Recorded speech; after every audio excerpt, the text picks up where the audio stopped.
Si Sister Amy Mirasol. Ayan, Sister Amy!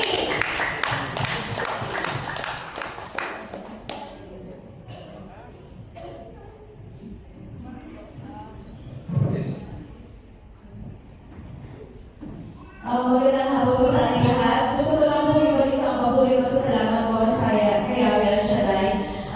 Continuation lang po ito nung patotoo ko last month.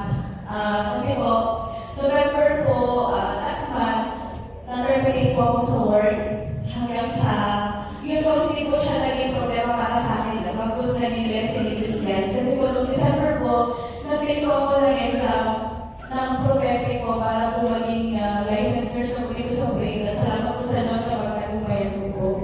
So ngayon po, after po lang nakapagpasala po ako, so nag-apply na po ako, mas madali po ako nakapag-apply kasi po, meron na po akong prometric.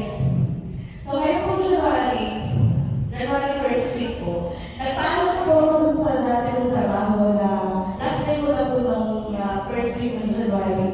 Sa kasamang paanan po, yung po palang dating, yung bago po pinag-applyan ko, sabi po nila, yung po bago po nila ma-transfer po yung visa ko, kailangan po ayusin ko muna yung quarterly ko. So yung quarterly ko na yun, ay it takes time po, maybe 2 to 3 months to process po. So masasagasaan po yung visa ko dun sa company ko ngayon. So patuloy lang po ako sa pagdadasal, sinaradan ko na lang po kay Lord. Kasi po, gusto rin po namin magbakasyon ng ngayong April. So, nagpaalam po ulit ako dun sa company ko ngayon na mag-stay na lang po ako muna hanggang February 26 po kasi po yun yung last sa termination ko. At pumayag naman po sila sa awa ng Diyos. Tapos po, ayun, sinaradan ko na lang po kay Lord. Hindi ko lang po inisip kahit ano hanggang sa may isa pong ginamit si Lord, yung pong doktor, doon kung saan po nagtatrabaho. Partner na po siya doon sa work ko, bali, siya lang po yung ina-assist ko, ako lang po yung assistant doon.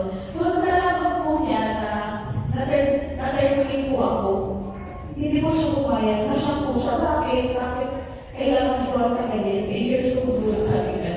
So, sabi po niya sa akin, siya may mag-offer na gusto kong pakiusapan ko yung management na kunin kita. Kasi po, yung pong pinagkakaroon ko, ilang floors po yun, na parang magkakapares po yung may-ari. Tapos sinabi po niya sa akin na gano'n. So, sabi ko po, sige po, kung yun po ang magagawa po yung para sa akin. Hanggang sa nito po, February, matatapos na po yung termination ko. Patuloy lang po ako, sinurrender ko po lahat, Lord, kayo na po mahala, sabi ko po gano'n. So, ito pong Monday, kinausap na po ako ng HR, head ng HR ng company, at sinabi po na i-absorb na lang po nila ako. So, sa tulong po ng Diyos, hindi na po kailangan i-transfer po yung visa ko dahil po iisa lang po yung company na pagkatrabahuhan ko rin. So, at saka po, salamat po sa Diyos, salamat sa Diyos. At yung po, bakasyon na gusto ko po, is gano'n din po nila. Tunay ko na, sobra. At sabi ko lang po, pinatutunan dito. At sabi ko na po pinagdaan. Pero kahit ano po, kahit ano po yung pinagdaan ko, ano lang, itinutuloy pa rin po na.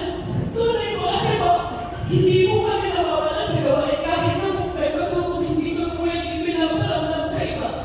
Tunay po na napakabuti na Diyos. Sa po yung itunan nyo, talaga pong itutuloy na po lahat na nalalaman para sa inyo. Kaya salamat sa Diyos. Amen.